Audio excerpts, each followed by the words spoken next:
A gente abriu o programa falando sobre a exoneração da Marcela Decoté, assessora do Ministério da Igualdade Racial, diante daquele post infeliz que ela publicou nas redes sociais, não é? Ela foi afastada do Ministério da Igualdade Racial. Queria te ouvir também sobre isso, né, a repercussão que isso teve nas redes e sobre essa atitude tomada pela ministra Aniele Franco. Não, a ministra Aniele ela agiu, acho que corretamente, né? Eu fiquei com pena porque a assessora colocou na sua rede particular, pessoal, não botou no site do ministério, né? Então ela não fez um pronunciamento político oficial, ela botou nas redes particulares dela. De qualquer maneira, é o que eu estou falando aí, é que ela tem um cargo público, então tem que ter muito cuidado, porque tudo que ela fala respinga sobre o próprio ministério, porque ela é uma assessora da ministra. Então, nessas horas, as pessoas têm que se conter um pouco, porque senão gera um problema para o Ministério e para o governo, né? Então, a ministra Aniele tomou uma atitude de autoridade, né? E ela, nesse caso, ela está certa. Não de ter usado o avião da FAB, porque ela foi numa missão oficial, ela foi lá como ministra, não foi como torcedora, né? Mas a questão da assessoria, de se pronunciar dessa forma, eu acho que não teve outro jeito para ela, né? Na medida da repercussão dada e de um comentário, mesmo em rede particular, mas um comentário que atinge, né, atinge a imparcialidade do Ministério, no caso das duas torcidas, ela não teve saída, ela teve que tomar uma atitude de autoridade ali. Não tem jeito. Tá certo. Aproveito para te perguntar também sobre as indicações que estão próximas aí, tanto para a Procuradoria-Geral da República como para o Supremo. Aproveitando que a gente está na pauta aqui do Ministério da Igualdade Racial, tem toda essa questão sobre uma mulher ser indicada e, se possível, uma mulher negra. E o presidente Lula ontem disse que, né, essa não é uma pauta, né, a questão de gênero e raça, quando a gente fala da indicação para o Supremo. Muita gente não gostou, né? Digo inclusive de pessoas que fazem parte da base do governo do presidente Lula. Na verdade, eu sempre, o pessoal me pergunta, quem o do Lula vai indicar? Eu digo, olha, a cabeça do Lula é igual a mulher grávida antes do ultrassom. A gente não sabe o que ele está pensando em relação a esse tema, né? Eu acho que a sociedade tem toda a legitimidade de cobrar a representação do Supremo Tribunal Federal.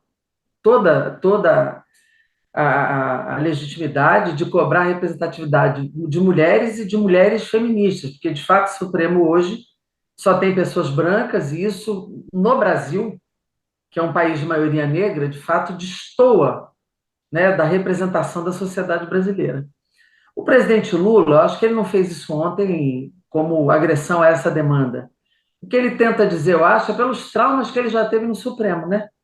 De indicar, eu me lembro, ele indicou o ministro Joaquim Barbosa, e isso não foi uma indicação que deu muito problema para ele, para o próprio Partido dos Trabalhadores. Ele indicou pessoas para o Supremo e que ele não viu depois o resultado concreto como garantista, pessoas que correspondem a uma visão garantista do direito, de preservação da Constituição e tal.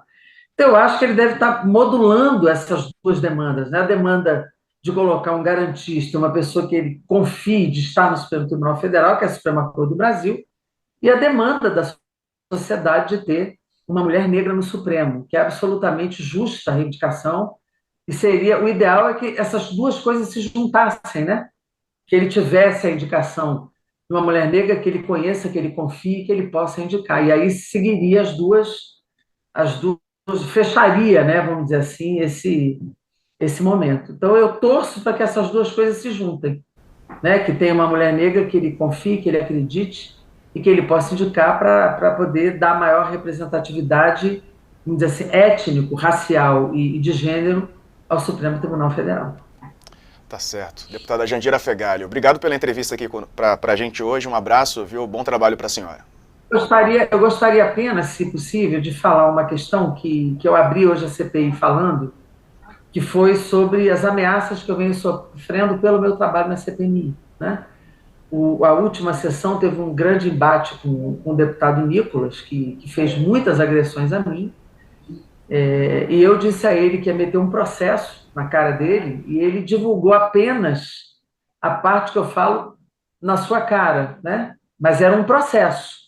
Só que ele retira essa parte do vídeo, ele edita o vídeo, ele publica parcialmente o vídeo e estimula e induz os seguidores dele a me agredirem. Então, eu recebi muitas ameaças de morte, uma, inclusive, que diz: pode contar as horas que restam da sua vida.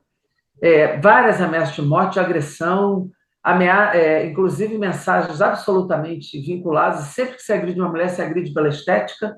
Então, mandaram eu alisar o cabelo, né?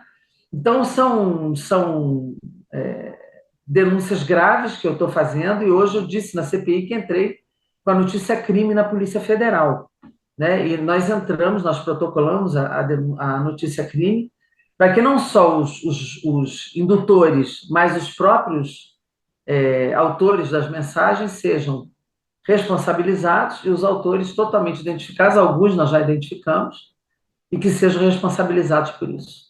Amanhã, inclusive, eu estarei às 15 horas com o diretor-geral da Polícia Federal tratando desse assunto.